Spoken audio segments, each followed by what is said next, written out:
আমারে খুশি হইতেন তো, কিন্তু নির্বাচনের পরে 6 মাস অপেক্ষা করতেন, তারপরে আমারে গালাগালি করতেন। রানতেন গেলেই গালাগালি করবেন, 5 বেলা রানবেন, 5 বেলা গাইলেবেন।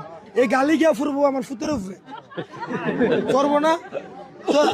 আমার ভোটে জিতার লাগে আমার ফুলারে গালি খাওয়াইলাম আছে, যেটা সত্য এটাই।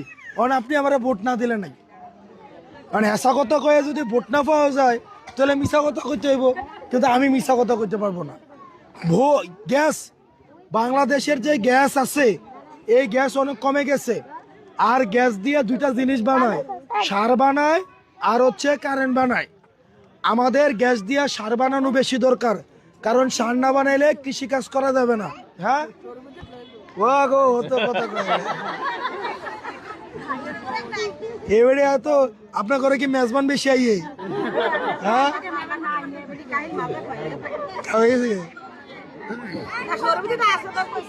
এখন সত্য যেটা, এবার আমি আপনাকে আরেকটু বলি, তবে আমি আপনাকে আশ্বাস দিতে পারি, আপনারা সিলিন্ডার যেই দামে কিনেন, সিলিন্ডার কত করে কিনেন? 1200 টাকা করে না? 1500 টাকা করে কিনেন, 1400-1500। আমি আপনাদেরকে সিলিন্ডারের গ্যাসের দাম কম দামে সিলিন্ডার দিতে পারবো ইনশাল্লাহ, এটা পারবো। কিন্তু আপনাদেরকে লাইনের গ্যাস দেওয়ার ক্যাপাসিটি স্বয়ং প্রধানমন্ত্রীরও নাই। এটা যদি কেউ কয় আমি লিখে দিয়ে যাব